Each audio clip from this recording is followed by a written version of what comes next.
You romantics on the other side of the screen? Yes, you. Are you like me? Do you love cliché romances? If so, I've got good news for you. Today I'm bringing you such a novel. Let's meet Enrique, a big businessman, successful but very moody. But Isabella's sweetness was going to break his heart in an extraordinary way. That possessive, bossy man would have his heart taken over by her. Today's episode: The Passion of the Evil Tycoon. Dr. Henrique, in his late 30s, was known as an iron fist in the business world. Despite his young age, he had already surpassed most businessmen twice his age. Negotiating and closing contracts in the real estate business was his forte. But despite the luxurious life that money could offer him, it didn't stop him from being a lone wolf. He was tall, handsome, intelligent, loved his parents, brothers, and nieces, but his tough guy shell hid a terrible pain in his heart. 11 years ago, he was a cheerful, dreamy young man who was completely in love with Maya, a beautiful young woman who also loved him very much.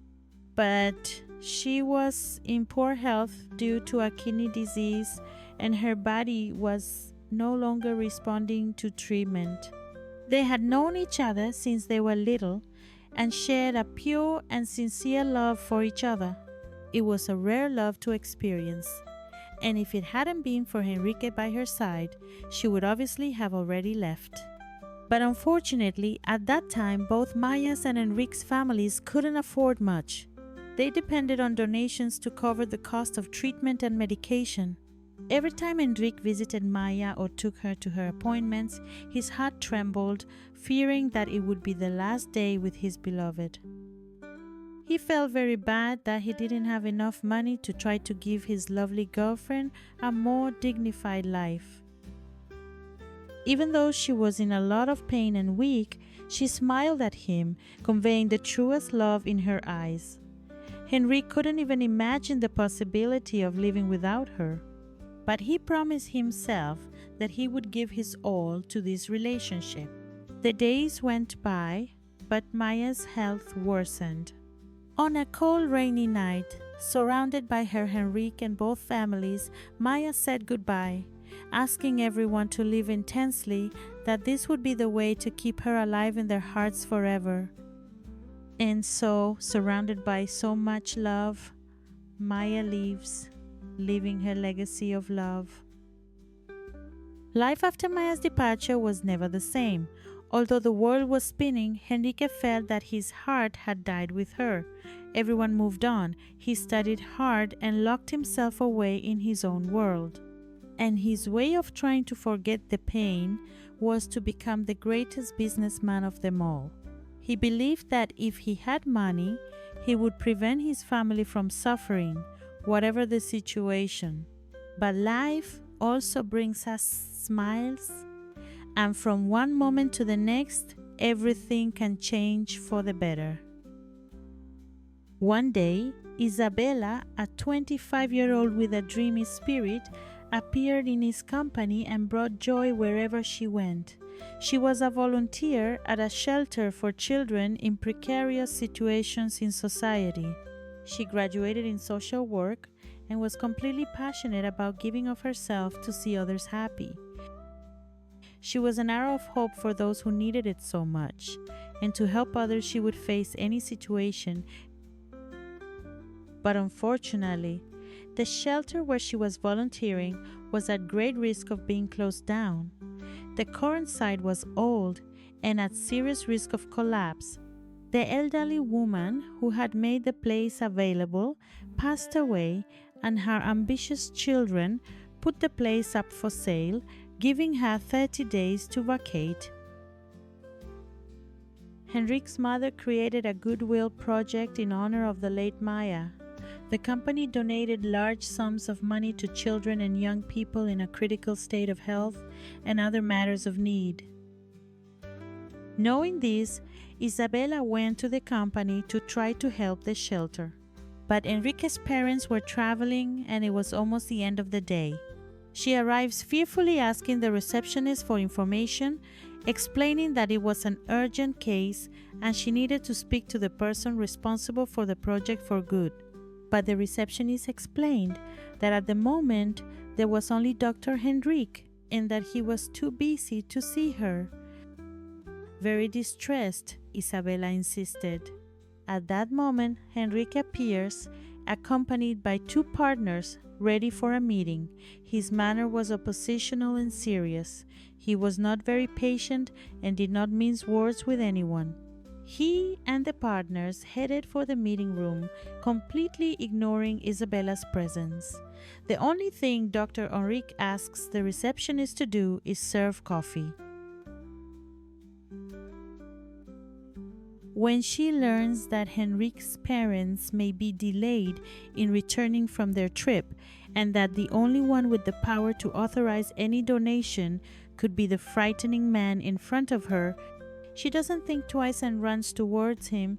She was so nervous that she grabs his arm with no ill intent. It was just an impulse in a moment of desperation.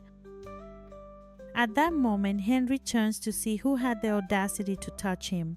His cold gaze cuts through Isabella's soul, and she deeply regrets having held his arm. Only she was quick to apologize, but that the situation was critical and that innocent children were in danger. It seems that this didn't touch the heart of our business tycoon. She begs for 5 minutes of attention and then leaves. Enrique becomes enraged and hurls rude words at Isabella, saying that he doesn't have time for nonsense. Isabella felt like crying at the humiliation. But she wasn't there for herself, but for all those needy children. But for a few seconds she forgets that and stands up to the brave tycoon. She shamelessly speaks of her rudeness to someone who was seeking help for the innocent and that 5 minutes of attention wouldn't make him any poorer. Mercifully, why did she do that? Not even she herself knew. After losing Maya, he became cold and calculating. He wouldn't allow himself to be questioned by anyone, no matter who stood up to him. He gave her the same 5 minutes to leave, otherwise he would throw her out himself. Isabella raised her head and said that she knew the way out and that no one would touch her. Isabella lives without hope. Donating money would be her only hope of not leaving those children homeless. She sits on the sidewalk, putting her hands on her head without hope.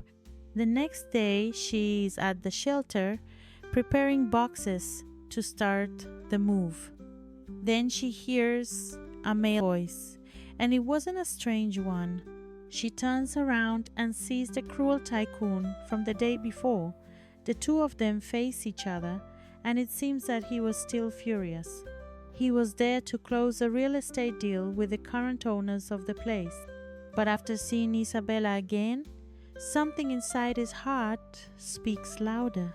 After a few minutes checking the place out with other partners, he returned, at which point Isabella was alone in the living room, putting away the children's books she was reading to the kids. Shrouded in despondency and hopelessness, she didn't even notice Henrique's presence, but was startled when she turned around and saw him staring at her. What she didn't know was that the night before, Henry hadn't slept, thinking about the rude way he had treated her. His conscience weighed heavily on him, which was something that never happened in the face of his attitude towards anyone. Without understanding why, he went to sleep thinking about her and woke up thinking about her. And this coincidence of meeting her again in that place would probably make him lose sleep again. For a few minutes, the two stared at each other. Isabella can't help herself, so she asks him if someone as insignificant as her could help him with something. He laughs inside because he finds her cheeky manner so sexy. She was the first person in years to go against him on something. That got to him.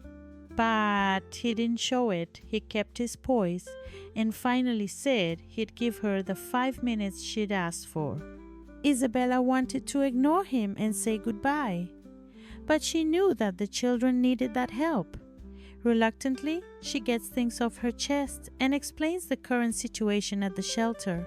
She gets emotional and it touches Henrique's heart, perhaps because it reminded him of Maya. At that moment, a scene flashes through his memory. He had promised to be an honorable man and to help people in her name. But years later, he had become a cold and cruel man. What would Maya think of him now? How could he honor her memory like that? A guilty conscience cut through his heart. He was disappointed in himself for all this. And facing those young people crying in desperation for help to save poor children made him wake up to life. Henrique interrupted Isabella's tears, promising to save the shelter by donating as much money as necessary. Days and months passed, and Isabella made a point of including Henrique in all the shelter's decisions. His condition for helping was that she would be in charge of the administration. And so she did in an extraordinary way. From a simple volunteer, she became the owner of a shelter that would save miracles of children. Isabella's kindness healed Henrique's bruised heart, which had been close to the pain of loss for 11 years. When she heard about his pain, she told him about it one night at dinner. Isabella dries his tears with a tender kiss and promises to surround him with love in a way that will make him forget his pain. He falls in love with her and finally smiles again. He understands that the fight for money wasn't everything, that he needs to rewrite his story, and he would do it alongside the gift that life had sent him. Now, side by side, Henrique and Isabella would form a better world, surrounded by love and kindness. Here we have further proof that love heals. Only love was able to free Henry's wounded heart. Love touches souls and sets them free. Let love find you and guide lost to a new chapter. May today's story bring you lightness and make you happy. If you can, leave a like and subscribe. I'd be very grateful. Kisses.